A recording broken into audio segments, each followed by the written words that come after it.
So if Google Tasks is stuck loading in 2026, yeah, like it just keeps spinning or never opens at all, don't worry. This is usually a simple fix once you know where to look. First, try refreshing the page or reopening the app. A lot of the time, Google Tasks just fails to load on the first attempt. Next, make sure your internet connection is stable.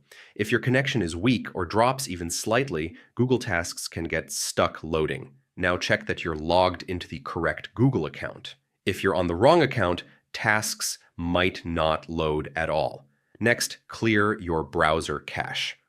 Old or corrupted data is one of the most common reasons Google Tasks stops loading properly. Now, disable extensions like ad blockers or privacy tools. These can sometimes block Google's scripts and break the loading process. If it's still stuck, restart your browser or even your device.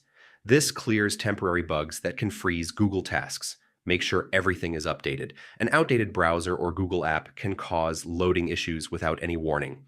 Finally, try incognito mode or another device. If it loads there, the issue is likely caused by your browser settings or extensions, and that's it.